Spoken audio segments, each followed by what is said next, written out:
আরেকটা গুরুত্বপূর্ণ খবরের আপডেট দিই। তিলোত্তমা ধর্ষণ খুনের 15 দিন পার হলো। ঠিক এতদিন পরে আরজি করের ঘটনা নিয়ে শিক্ষা নিয়ে 18 দফা নির্দেশিকা জারি করলো রাজ্য পুলিশ। কথা বলবো আমাদের প্রতিনিধি দীক্ষা ভুইয়ার সঙ্গে। দীক্ষা, এতদিন পরে কি পুলিশ প্রশাসনের টনক নড়ল? মাস্কট স্পিন কন্ট্রোল ল্যাবের পরীক্ষায় এটি প্রমাণিত। কেয়াসেট আলোপেক্স পেন্টা অ্যাক্টিভ নতুন চুল গজাতে সাহায্য করে, চুল পড়া বন্ধ করে। Keya Seth Alopex penta active 10 hair fall প্রবলেমের একমাত্র সলিউশন। দেখো, টনক নড়ল বলা চলে। তার কারণ হচ্ছে যেভাবে সুপ্রিম কোর্টের কাছে পুলিশকে হেনস্থা হতে হয়েছে, টাইমলাইন নিয়ে, বিশেষ করে ঘটনার সময়, ঘটনার তদন্ত, ঘটনার এফআইআর থেকে শুরু করে পরপর যে টাইমলাইন ধরে সুপ্রিম কোর্টের ভর্ৎসনার মুখে পড়েছে কলকাতা পুলিশ বা রাজ্য সরকার, তার প্রেক্ষিতে প্রায় 18 দফার একটা নির্দেশিকা জারি করা হয়েছে। যদিও পুলিশ মহল বলছে এই নির্দেশিকা আগেই ছিল। নির্দেশিকাগুলোর মধ্যে সব থেকে গুরুত্বপূর্ণ কয়েকটি আমি এখানে বলবো। ঘটনাস্থলটা কিও সেই জায়গায় পৌঁছে দ্রুত সেই জায়গা পুলিশ কর্ডন দিয়ে ঘিরে ফেলতে হবে, অর্থাৎ পুলিশ লাইন ক্রস করবেন না, টেপ দিয়ে ঘিরে ফেলতে হবে, যেটি এক্ষেত্রে আরজি করের ক্ষেত্রে হয়নি বলে সুপ্রিম কোর্ট বারবার মেনশন করেছে। প্রত্যেকটা ঘটনাস্থলে পৌঁছানো থেকে আরম্ভ করে প্রত্যেকটা মোমেন্টের ভিডিওগ্রাফি করতে হবে এবং স্নিপার ডগ, ফরেন্সিক এক্সপার্টকে ঘটনাস্থলে দ্রুত পৌঁছাতে হবে। সিজারলেস করার সময় ঘড়ির টাইম, সিসিটিভির টাইম বা মোবাইলের টাইম দেখে তা লিখে রাখতে হবে। সব থেকে বড় কথা হচ্ছে পরিবারকে সঠিক সময়ে সঠিক তথ্য দিতে হবে এবং সংশ্লিষ্ট থানার অফিসার ইনচার্জ বা আইসি যেই হন, পরিবারের সঙ্গে কনস্ট্যান্ট লিয়াজও মেনটেন করে রাখবেন এবং কোনো রকম ভুল তথ্য যাতে পরিবারের কাছে না পৌঁছয় সেটা দেখতে হবে এবং ময়না তদন্তের রিপোর্টের পরেই পরিবারকে সঠিক কারণ জানিয়ে। বেশ দীক্ষা, তুমি সঙ্গে থাকো। প্রাক্তন পুলিশ কর্তা অরিন্দম আচার্য এই মুহূর্তে আমাদের সঙ্গে রয়েছেন। অরিন্দম বাবু, আপনাকে টিভি9 বাংলায় স্বাগত জানাচ্ছি। যে ঘটনা ঘটলো আরজি কর কাণ্ডের পর, তারপর অবশেষে পুলিশের টনক নড়েছে। নতুন করে 18 দফা যে নির্দেশিকা এসেছে বিভিন্ন মানে পুলিশের তরফ থেকে তারা ছড়িয়ে দেওয়া হয়েছে, সেই বিষয়টাকে আপনি কিভাবে দেখেন? মানে একটা ঘটনা ঘটলো তারপরে পুলিশের হুঁশ ফিরল? দেখুন, পুলিশ সাধারণত যে সমস্ত উদ্যোগগুলো নেয় সেগুলো তো সাধুবাদ জানাতেই হবে। আপনাদের এর আগেও দেখুন সিসিটিভি লাগানোর ব্যাপারটা, নো ইউর পুলিশ স্টেশন বলে একটা ইমেল আছে, খুব সুন্দর। আজকে 1091 একটা ফোন নাম্বার ছিল, 1090 ফোন নাম্বার ছিল। প্রশ্ন হচ্ছে যে তাহলে আবার নতুন নতুন করা হচ্ছে কেন? নতুন নতুন করা হচ্ছে এই কারণে যে মানুষ এগুলোতে করে করে সুরাহা পাচ্ছে না বলেই।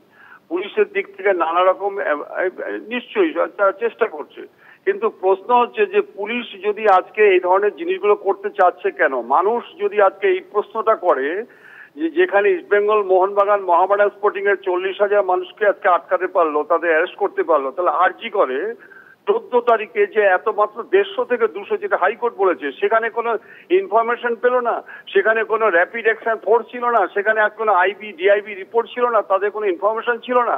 এখন প্রশ্ন হচ্ছে নতুন নতুন যেগুলো করা হচ্ছে সেগুলো প্রয়োজনের জন্যই করা হচ্ছে, কিন্তু সেটা মানুষ কতটা পরিষেবা পাবে, প্রিভিয়াস যেগুলো হয়েছে সেটাই হচ্ছে প্রশ্ন। যদি পায় তাহলে খুব ভালো, আর যদি না পায় তাদের মধ্যে আবার নতুন একটা প্রশ্ন দেখা যাবে। আমার মনে হচ্ছে আমরা যখন চাকরি করেছি তখন তো এরকম ছিল না। সাথে সাথে পুলিশে যেত, থানায় যেত, তখন এফআইআর বলে একটা শুরু করেছে। এফআইআর আপনি দেখুন, সেখানে মানুষ যাচ্ছে না কেন? সেখানে গিয়ে আজকে দিনের পর দেখলাম মুর্শিদাবাদে একটা মানুষ, সেখানে তারা পরিষেবা পাচ্ছে না। বললে তো হবে না, কনস্ট্রাকটিভ যদি চিন্তা করতে হয় তাহলে মানুষের থানাতে গেলে যাতে পেশেন্ট হিয়ারিংটা দেয় সেটাই আগে প্রথম করুক, সবচেয়ে বেশি প্রয়োজনীয় হবে সেটা। অনেক ধন্যবাদ আপনাকে।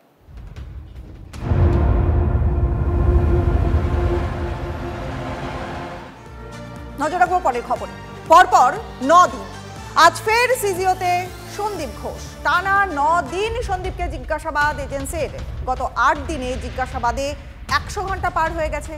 শুক্রবারও সন্দীপ ঘোষকে ম্যারাথন জিজ্ঞাসাবাদ করে সিবিআই। আজ ফের সকালে সিজিওতে ঢোকেন আরজি করের প্রাক্তন অধ্যক্ষ। এ নিয়ে পরপর 9 দিন সিবিআই জিজ্ঞাসাবাদের মুখে সন্দীপ ঘোষ।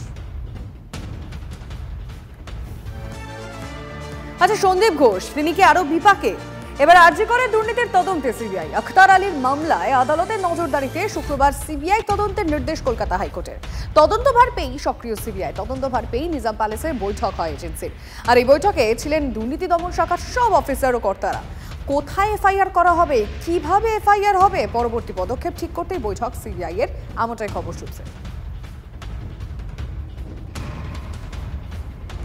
দীর্ঘদিন ধরে সন্দীপ ঘোষের বিরুদ্ধে অভিযোগ জানিয়েছেন আখতার আলী। 9 তারিখের পর সরকার চাপে পড়ে সিট গঠন করেছে। আর শুধুমাত্র সন্দীপ ঘোষই নয়, এটা একটা চক্রের কাজ। টিভি 9 বাংলার মুখোমুখি হয়ে জানালেন আখতার আলী। এটা তো আমি দীর্ঘদিন ধরে ওনার বিরুদ্ধে কমপ্লেন করেছিলাম। আমি যখন একটা কমপ্লেন করলাম তো ওটা তো খুঁটিয়ে দেখা উচিত, কিন্তু তারপরে যখন এই 9 তারিখে ঘটনাটা হলো, তারপরে 16 তারিখে মনে হয় গভর্নমেন্ট তখন চাপে পড়ে একটা সিট কমিটি গঠন করে। এবার সিট কমিটি তদন্তও শুরু করে। যেদিন হয় তার পরের দিনই আমাকে ডাকা হয়েছিল, আমি স্বাস্থ্যভবনে গিয়েছিলাম। বাট আমি দেখলাম কি ডক্টর সন্দীপ ঘোষের একটা ব্যাপার না, এটা একটা অনেক বড় নেক্সাস আছে। তখন ডক্টর সুদীপ্ত রায় ছিলেন, উনি আবার আমার ওপরে রেগে গেলেন। উনি বলেন তোমার বিরুদ্ধে আমি খুব কড়া অ্যাকশন নেব। ডক্টর সন্দীপ ঘোষ কিন্তু অনেস্ট লোক। যখন আমি ওনাকে এক্সপোজ করি, বিভিন্ন জায়গায় কমপ্লেন করি, আমি যখন আমার কলিগদেরকে ফোন করতাম ওরা বলতো তুই আমায় ফোন করিস না। আমি ন্যাশনাল মেডিকেল কলেজের ডেপুটি সুপারকে ফোন করলাম, বলে তুই আমাদেরকে ফোন করিস না। তারপরে আমার অ্যাসোসিয়েশনের যে প্রেসিডেন্ট সে আমাকে হোয়াটসঅ্যাপ গ্রুপ থেকে বাদ দিয়ে দেয়। আমি ওনার এগেনস্টে বিভিন্ন জায়গা কমপ্লেন করে আমার কথা কেউ শোনেনি, কোনো অ্যাকশন হয়নি। কিন্তু আমি এটাতে খুশি এবং আমি হাইকোর্টকে, অনারেবল হাইকোর্টকে অসংখ্য ধন্যবাদ জানাবো। আর অনারেবল হাইকোর্টের অর্ডারকে ওয়েলকাম করছি এবং একটা আশা উদয় আলো হয়েছে। আমি এবার এক্সপেক্ট করছি কি ভালো একটা কিছু এবং ডক্টর সন্দীপ ঘোষের মতন মানুষের শাস্তি হবে।